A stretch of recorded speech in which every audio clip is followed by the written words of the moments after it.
And with that, I think we should go ahead and get started. Good evening and welcome to tonight's program on embracing the gift and necessity of interfaith dialogue. My name is Stephen Slabaugh and I serve as the co-director of Interfaith Action. During tonight's session, we will have the opportunity to explore the importance of creating spaces for dialogue between members of differing faith traditions, political persuasions, cultural backgrounds, in a time when our country is so divided. The title of this evening's program is Embracing the Gift and Necessity of Interfaith Dialogue. So I want to take a minute to unpack why we chose that title and why maybe we've invited Jack to talk about it. Interfaith dialogue is at its most basic level, people of differing faith traditions coming together for conversations. And this dialogue often looks like people might think of high-level dialogues between religious leaders or religious organizations, but it's also the case that this can take place at a grassroots level. These conversations can have a variety of goals, such as promoting cross-community interaction, conflict resolution, or even advocating with one another for peace and justice. The setting for these conversations is aimed at mutual understanding, not competition, mutual problem solving, not proselytizing. It's about learning from and with one another. My own journey with interfaith conversations started at maybe a rather late point when I attended a small liberal arts Baptist school in South Dakota. And I took this world religions course where I was required to visit a local synagogue and a local mosque. And as someone who grew up in an evangelical Baptist tradition, going into these spaces, I was maybe a little bit prepared for debate. To be met by people who might try to change my mind or whose mind I might try to change. But it turned out through those encounters, my mind was changed. I was overwhelmed and perhaps even a bit surprised by the warm hospitality that me and my classmates received in these faith communities. They welcomed us to observe their worship, later explained a bit what was important to them as people of faith, and a few of them even shared food with us, which was a lovely thing. From that first holy encounter in South Dakota until now, my experience has been that people from different faith traditions are a gift to one another with rich traditions and offerings, if we would only have the posture of listening and learning and a desire to work together for common goals. Tonight, we are honored to have with us someone who has been facilitating these conversations for quite some time, Jack Gordon, who's joining us in his backyard. Anyone else in their backyard today in Michigan? No. Jack is the host of the weekly radio show Interfaith-ish on Takoma Radio in Takoma Park, Maryland. And his show is described as conversations about what we believe, why we believe, and how we navigate the common ground and differences between our traditions. With a rich history of facilitating over 100 interfaith conversations on this program and beyond, Jack has been actively engaged in the DC area interfaith scene since 2010. He's also served on the board of Interfaith Council of Metropolitan, Washington, and spearheaded the annual DC Interfaith Leadership Summit for young adult leaders in the region until 2017. Jack grew up in a religiously mixed family and identifies as a Baha'i who is also culturally Jewish. He's worked as a professional documentary filmmaker for nearly 20 years and recently directed the short film To Bigotry No Sanction, commissioned by George Washington University. Jack, we are thrilled to have you here with us this evening, and at this point I will turn it over to our Q&A section, which will be followed by time for audience questions. And then finally with some breakout groups where we can have interfaith conversations of our own. So Jack, thank you so much for joining us this evening. I hope to actually get started here by maybe you telling us just a bit about yourself. What is your faith tradition? And when did you first get started with interfaith work? Sure, and thank you for that warm introduction and this great invitation to talk with these new friends in Michigan. I like to joke that part of the reason why I'm so passionate about doing interfaith work is because I was part of a interfaith family that didn't work. I had it's from a mixed marriage. My father's side of the family is Jewish. My mother's side of the family is historically Christian of different denominations. And they're even as close as they're both whites. They both grew up in a relatively suburban upbringing. Um, Culturally, there was still sort of a clash there. It's something that I still don't quite understand about my parents' history of how it is that they came together, because they definitely had some pretty strong differences, particularly on my dad's trusting Christians. And so I grew up with, ironically, even though my mother was from a Christian background, a pretty big chip on my shoulder about Christians and Christianity. To complicate the story a little bit further, we had this third religious presence in our family, which was the Baha'i faith. My maternal grandmother, my mother's mother, had become a Baha'i in the 60s, and her eldest daughter had become a Baha'i sometime in early adulthood, along with the man that became her husband. And they raised their children, my cousins, as Baha'i. So I knew that there was this Baha'i faith thing from childhood, but I didn't actually explore it until I myself was in college and becoming more politically aware and starting to encounter, some deeper spiritual questions that, and I found in the Baha'i faith a certain resolution to the issues that I had or assumed that I had with Christianity, because of the principles of oneness that the Baha'i faith revolves around. So when I accepted the Baha'i faith, I think that was, rather than an end to those questions and that journey, the beginning of really a new exploration for me.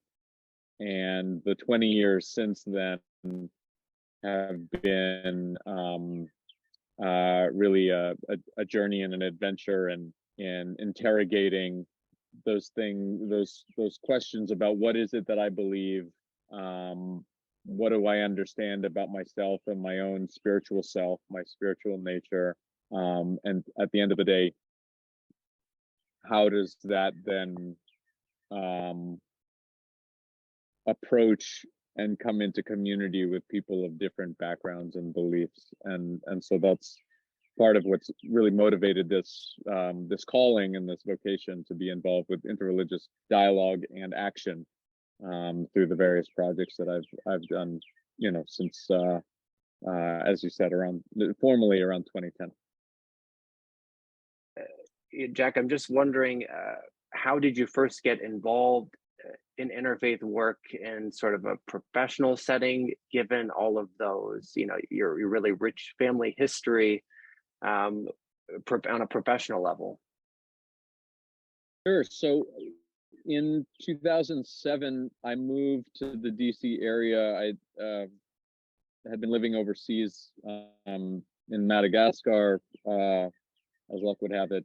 I don't know if any of you have visited there, but that was a place actually that really started to spark my interest in interreligious dialogue while I was there. And I think it was really the first time that I, in a serious way, met Muslims, fell in love with Islam and the teachings of Islam. I knew it, on sort of a theoretical level, that as a Baha'i, a new Baha'i, I had a responsibility to understand this oneness of religion, which was a key tenet of the Baha'i faith.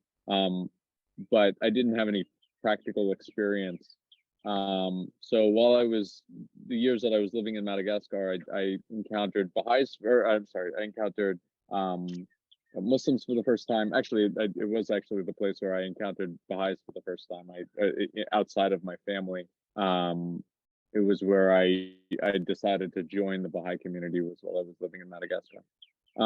But Muslims was a new introduction. Members of the LDS Church, Latter-day Saints. It was the first time I met Latter-day Saints, and so coming back to the DC area, I felt like I had a little bit more lived experience and intellectual experience, understanding some of those traditions.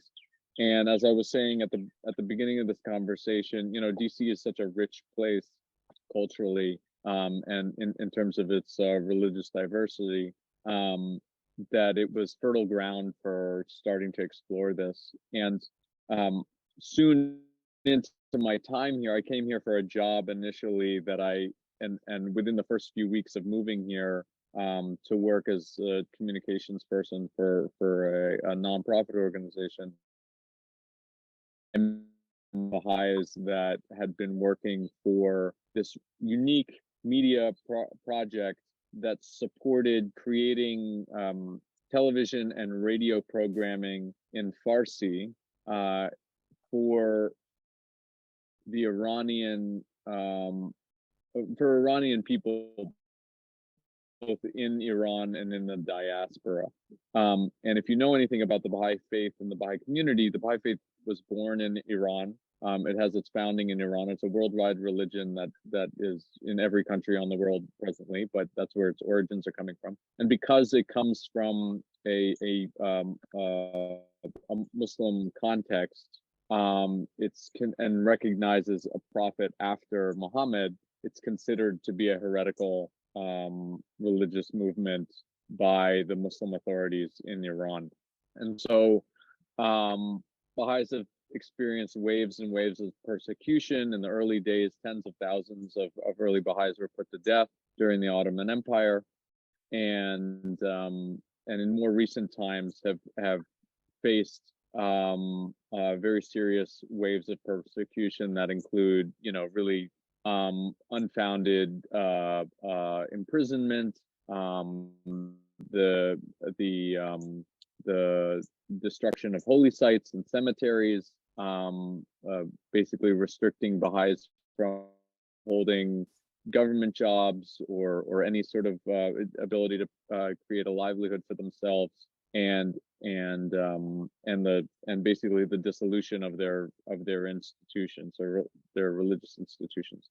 And so this effort to create this and broadcasted via satellite television and radio was an opportunity to combat those what is essentially a media blackout within Iran, and hopefully sow the seeds of some soft influence by providing educational media material for Persian-speaking populations to better understand actual information about the Baha'i faith instead of the very skewed misinformation campaigns that the Iranian government puts out there. Everything from children's books to full-on, religious sermons and things like that. So I was working for that outlet for a couple of years, and through that effort, it was at a time where we were encouraged by the U.S. Baha'i institutions to do our utmost to reach out, particularly to Muslim contacts that we had, and to just sow the seeds of friendship with them, so that in our small part, we can show that the Baha'i community, what the Baha'i community stands for. And what it stands for is this principle of unity and oneness and togetherness and building, you could say, to borrow a phrase, a beloved community together. So I did make those were sort of the first efforts that I made in that area. And what that quickly dovetailed into was serving on the board of the Interfaith Council of Metropolitan Washington, which is the DC Baha'i administrative body. Our DC Assembly appointed me to in 2010, and then I successively did a number of media projects and the Young Leaders Summit that you were talking about earlier, to help support those endeavors. And along the way, because of my day job maker, what inevitably happened was that the people that I was coming into contact with at these various religious institutions found out about my professional work, and then would hire our company to help them with video production and their efforts and things. So it actually built this a series of professional productions that we've done with different faith-based organizations, helping them to tell the stories of their groups as well. So it's had this dual benefit of being really something that I do in my off hours, but then inevitably in my work as a filmmaker.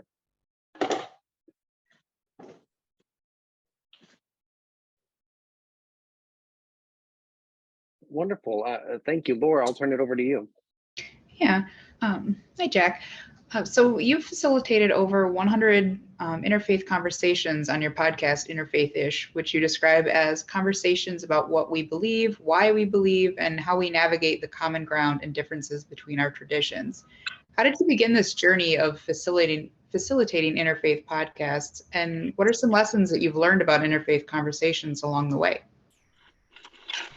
Yeah, so that sort of picks up where I left off my last comment.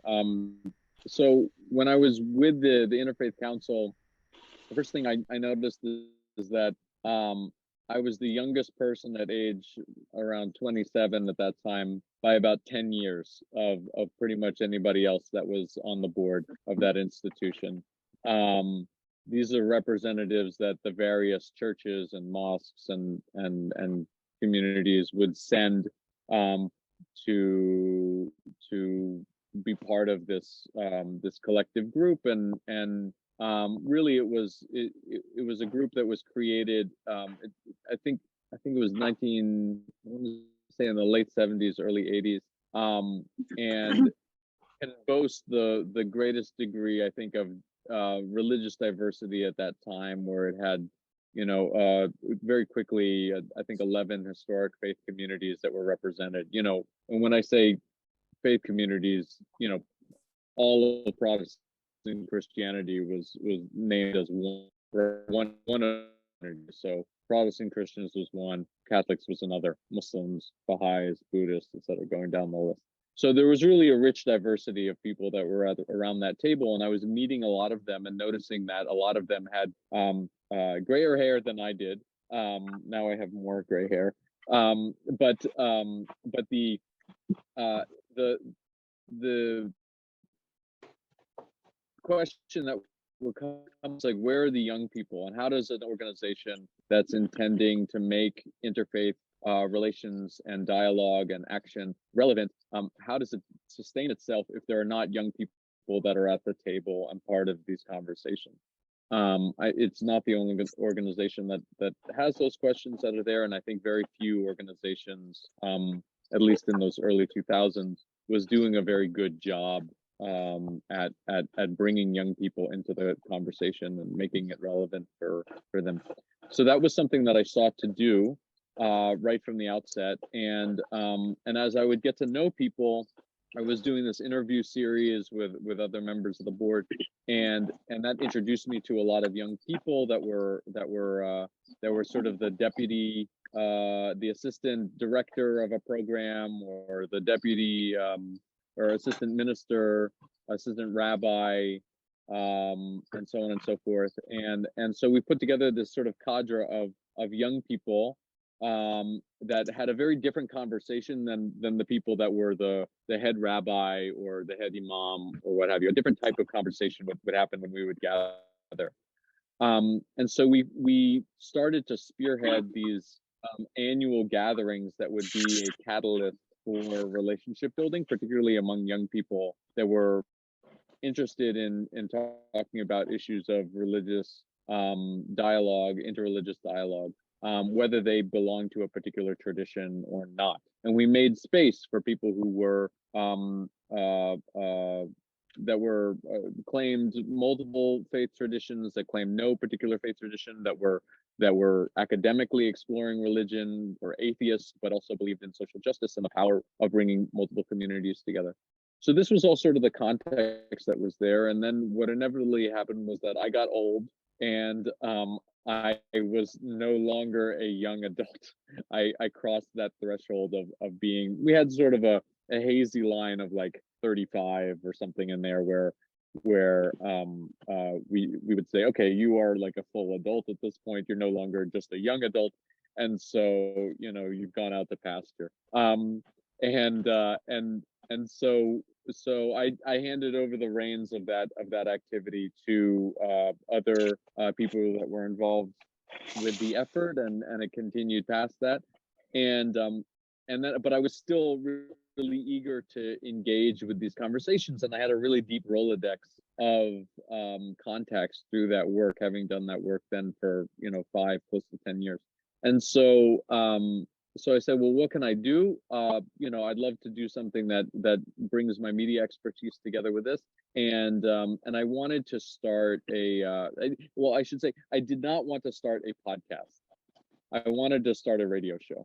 And I did not want to start a podcast because at that time, like, Serial was out and everybody was doing a podcast. It was becoming very popular. And you had lots of podcasts that people were just recording in their bedroom or whatever. And I just did not want to do that. I wanted to go to a proper studio and have a certain level of professionalism, and live radio was the idea of that was very exciting. And we had a new radio station that was starting here in Takoma Park, low power FM station that was broadcasting from downtown Takoma Park. And so I pitched this idea of doing an interreligious dialogue program, and they were very eager to have it because it was a different slant on the type of local programming that they were doing. And so that really kicked off doing that. And every week we would bring in 2 guests from different backgrounds to sit down and have a conversation, to meet face to face, and to talk about their own personal experience and a little bit about their tradition, and dispel some of the myths that we might encounter. The term interfaith-ish came from this idea. It's a little bit of a tongue-in-cheek thing because it was,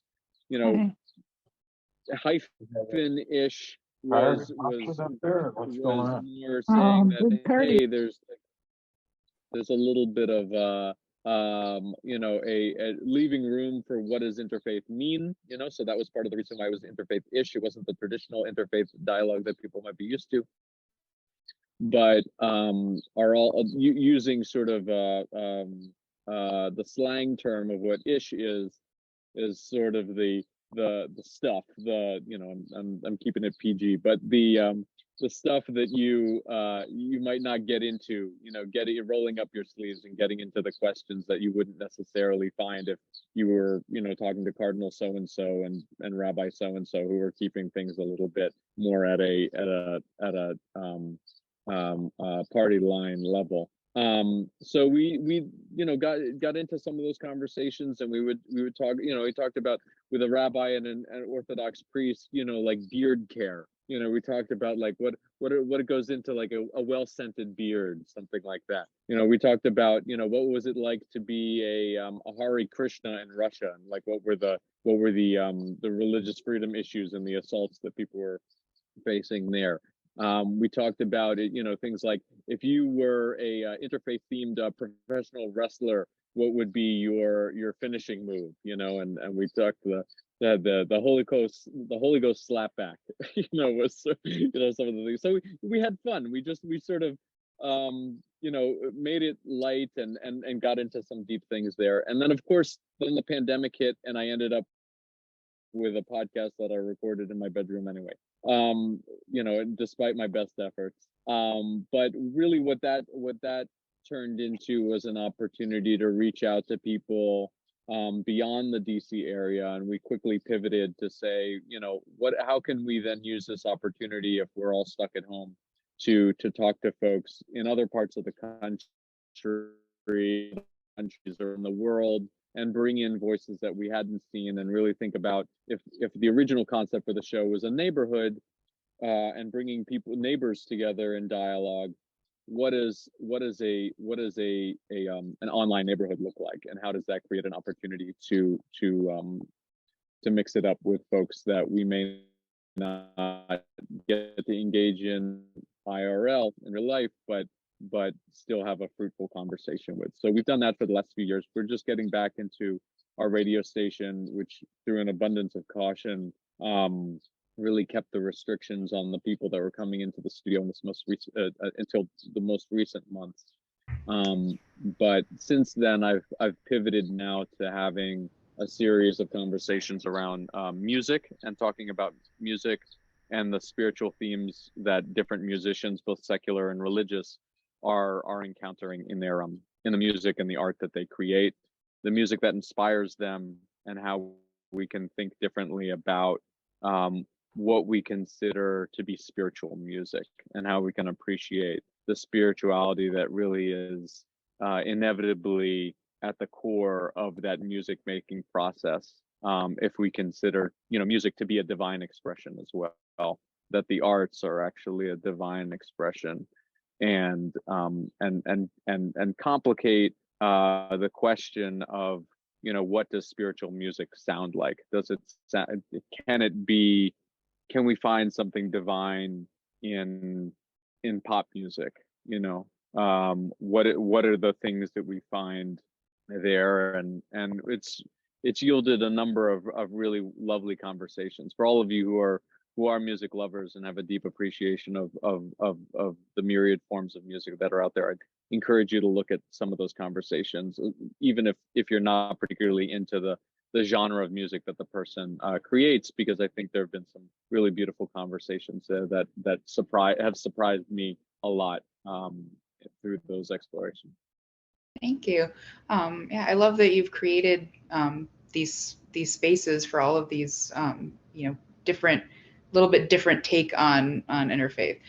So in facilitating these conversations, the space that you've created for these dialogues between members of many different faith traditions, political persuasions, cultural backgrounds, could you talk a bit about the importance of creating those types of spaces in our current religious and political climate? Yeah, when we started out, the sort of watchword that we had was that diversity is just a fact of life, right? It's just, especially here in the DC area, there isn't anything about tolerance, because it's there whether you want it or not. It's not a matter of tolerating it. It's a matter of putting ourselves really to the question of what are we doing to study and to learn our neighbors of all sorts of different backgrounds. A friend of mine says, if you're in DC and you don't have friends from 30 different countries, you're doing something wrong. Because DC is one of these places where, you just walk down the street and you encounter people from all sorts of different backgrounds.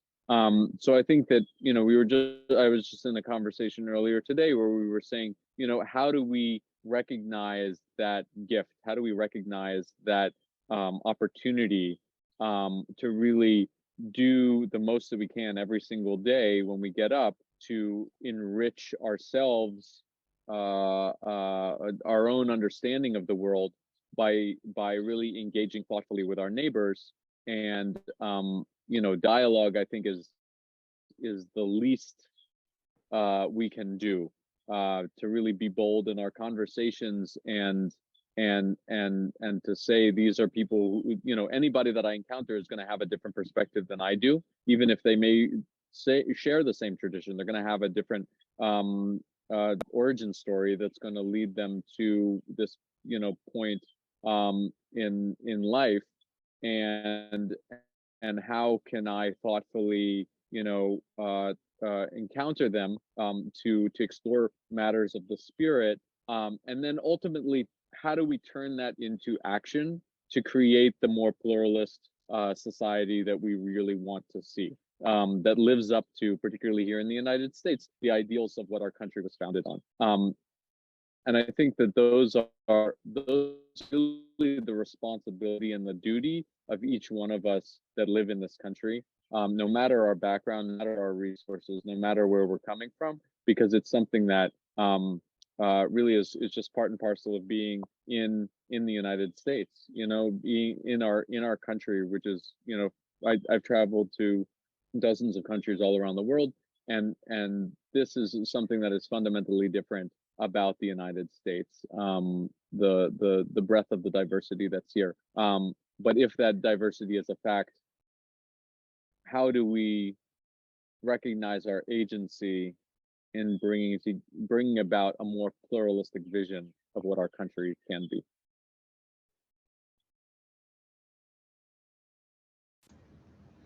Wonderful, thank you. Stephen, you had other questions? Yeah, the time is creeping up, so maybe I'll ask one more before we open it up for a few minutes to you all. But you know, Jack, something that really, you know, the way I discovered you was I typed in interfaith into Apple Podcasts, and I listened to a number of these podcasts, and frankly, there weren't that many options. And secondly, and you talked about this, you were really talking about difficult issues with a very wide array of folks. So, you know, if I look at some of the titles, just scrolling through here for this group, talking about nuclear warfare, the war in Ukraine, abortion, reimagining January 6th, you know, Dune and Islam of the future. So, I mean, there's a really wide array of conversations, and it always struck me the grace with which you handled at times varying perspectives on different issues.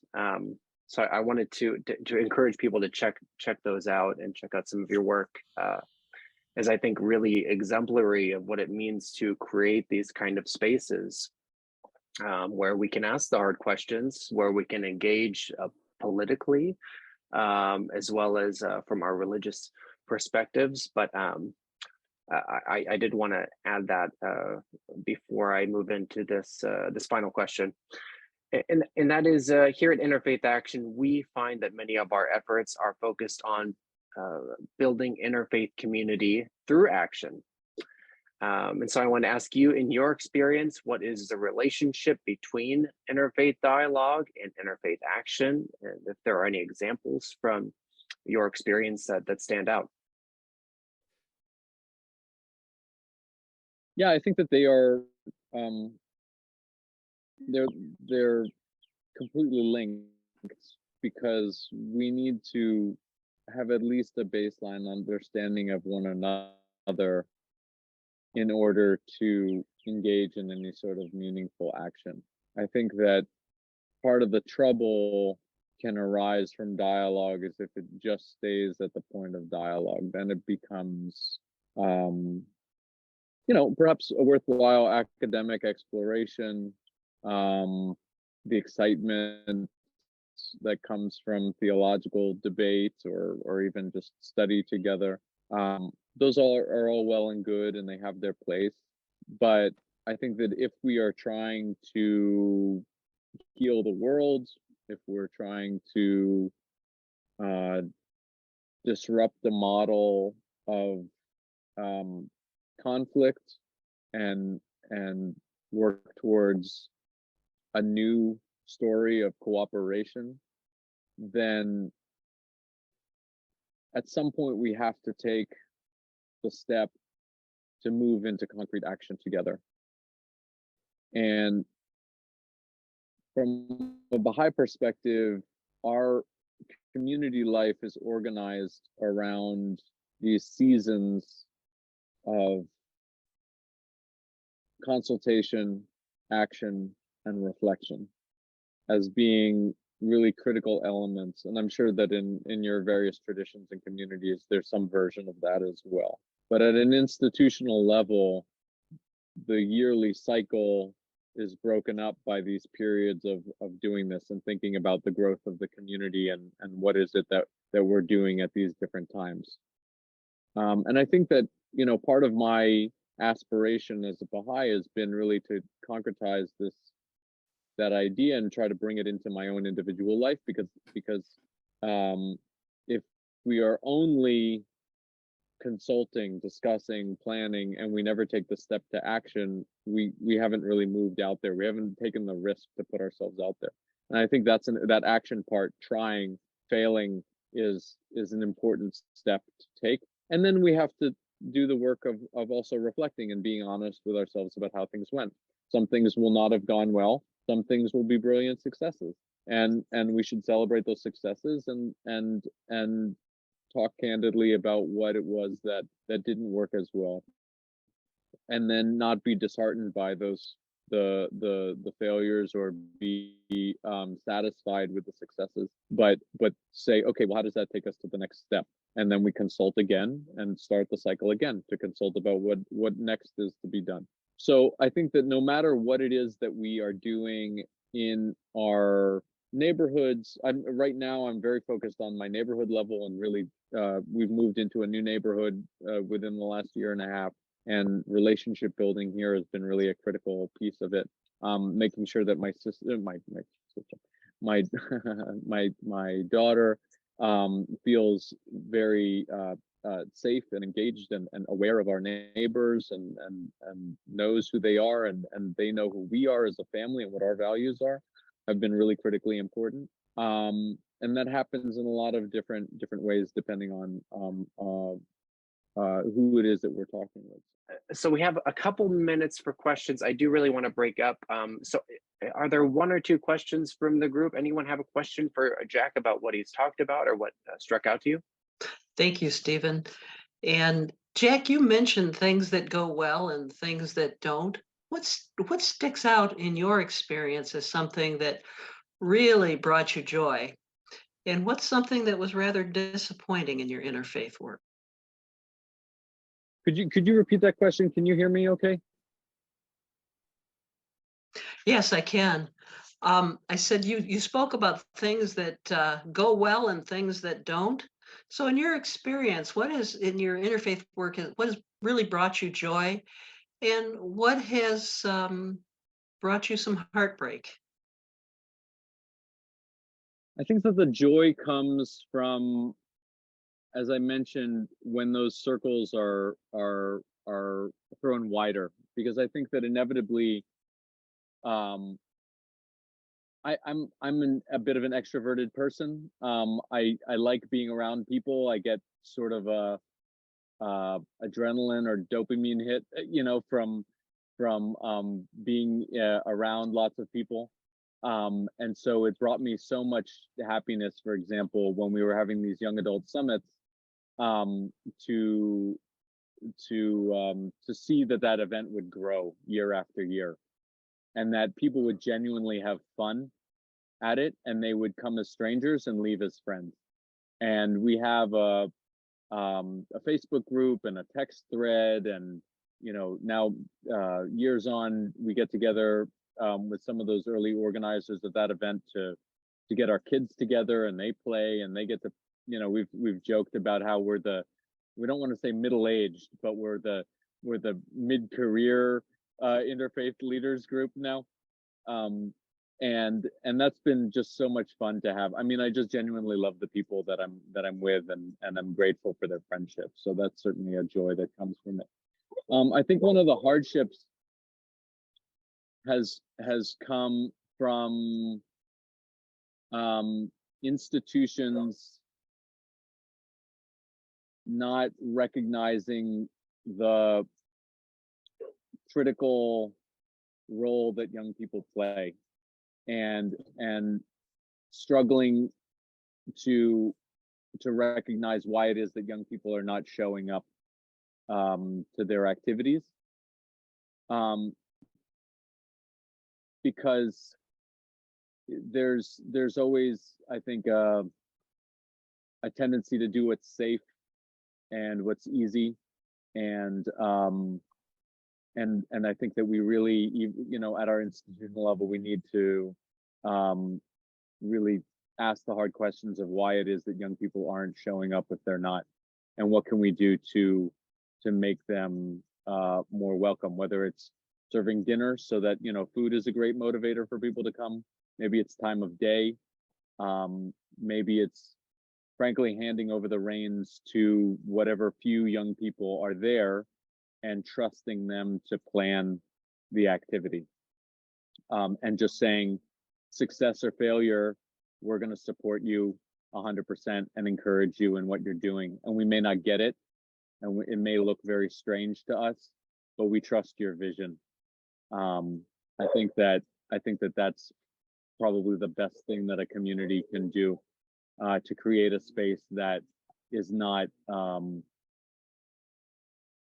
overtaken by the veteran and very experienced leadership that may be there, but allow for a space to grow organically where it's just young people talking to themselves, as really a critical group, because then they will feel safer and more welcome to come into some of those institutional positions like board members and be able to take the reins then so inevitably I think it comes down to a question of trust. Thank you. Well, I'm going to turn it over to Jack for these final few minutes. Jack, thank you for navigating this last part. Yeah. Well, I talked for a whole long time, so I'd really love to hear a little bit more from all of you about some of the things that you all are working on there in the Michigan area, particularly on the action part of the Interfaith Action name. Each community is different, and so I'd be curious to know where there are those ripe opportunities for service or better understanding. Does anybody have any experience that they want to reflect on? Yeah, I would. So I am a member of Temple B'nai Shalom in Benton Harbor, and I am actually currently the co-president, about to be the actual president of the board. And I just wanted to say that your comments on the importance of getting the younger generation in really resonated, because that is that's how I ended up president. I was kind of voluntold. I was part of the board. I'd been on the board for several years, and now my husband's on the board as well. And the president at the time just kind of said, and Laura Kovnat will be joining us as co-president next year. And I was like, so I was like, okay. But congratulations and condolences. Thanks. I'm trying to own it, fake it till I make it. But the same thing, I have a team of older folks that have been with the congregation for a long time that are backing me up and helping me navigate that. And it really does make a huge difference. Our biggest struggle right now is trying to get, we have a small group of, Sunday school, Hebrew school children, and I teach at the Sunday school as well for, we're a small community. We've lost a lot of our older members over the last few years, unfortunately with, health and age, but, so trying to get some of the other younger families involved, has been a challenge, but I feel good because some of the things that you were saying, we're already working on. So that's I feel like I'm comforted that we're moving in the right direction. But one of the things that we do in social action is our other current president, Ruth, paired up with a few other churches and secular groups. They have this group called United Through Motherhood, and we've done diaper drives. Right now, until there's a permanent storage thing, our synagogue, because we have a lot of space and not a ton of members, we're storing diapers and wipes for a diaper drive for Berrien County. We've worked with the health department distributing those because that is an issue that spans across faiths, and and that's something that people in financial hardship with small children really struggle with, because diapers are a necessity, but they are not covered by WIC or by EBT, like food stamps or anything like that. But it's a requirement for daycare, which is a requirement to have a job to try to, continue. So that's something that I really enjoy being a part of as well. So, and that's something that, like, another way that we're kind of contributing and also trying to help younger folks with small kids and stuff, get on and stay on their feet. Yeah, that sounds like such a great practical way to, put those principles into action. And it sounds like, particularly if you have a number of young families, recognizing that that's an immediate need of people that are there, whether they actually need the diapers or not, understanding that connection to why that type of very simple act of service is really important. It's going to make a big difference in people's lives. So thank you for doing that work. Mia, can I call you out as being possibly the end of the bell curve over here on the age? So you know what? Oh, she's gonna go. Yeah, she was saying in our breakout group she couldn't speak in her office, okay. so she's gonna go find a spot. Yeah, right. She's actually our intern for Interfaith Action and a student at the University of Notre Dame. So okay, all right, yeah. cool. Well, I just wanted to give an opportunity, just in that mind to giving voice, passing the mic to the youth here. Yeah. Hi. Hi. Thank you for calling me out, I guess. As Stephen said, I'm an intern, but for me, I grew up in Japan, which is a pretty interfaith space in a way, because there's Buddhism, Shintoism, and Christianity that is practiced, and there isn't like one majority religion. I would say a lot of people participate in both Shintoist and Buddhist traditions. Like, people go to temples and shrines. So it's also interesting learning about your background and how you were called to interfaith. But when it came to America, where Christianity tends to be the majority religion, I felt as though, like, I wish there was more interfaith spaces and acknowledgements, and that's kind of where I started to see how I can help create that space here as well. That's great. See, this is a perfect example of, if you reach out to the one person that is a little bit different from there, you get this whole gift of beautiful experiences and a different perspective on things. I had no idea that you grew up in Japan, and so now I have dozens of questions about what that experience was like. So that's great. I hope that you're bringing the fullness of yourself to the conversations and the work that you're doing there at the school. And actually, Michinori is joining us from Japan on this call. So yeah, that was fun to have that in our breakout group. So wonderful. Thank you for joining us. So I don't know, is it late? Is it early? I guess it's pretty early in the morning there.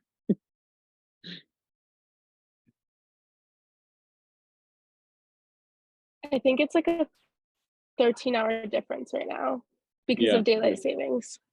So it's like the latest person I interviewed for my radio show was in Malaysia. It was in Kuala Lumpur, and so actually, the funny thing about it is that it actually is easier to do that. I have a team that I manage with my production company that is in Bogota, DC, the UK, Spain, and Madagascar. And trying to get a time that works for everybody on these team calls is a real headache. But actually, if you're all the way on the other side, like Mr. Maruda over there is, it could actually be a little bit easier because it's not as tough on either side. People are getting up, people are going to winding up their day, and hopefully there's a nice middle ground.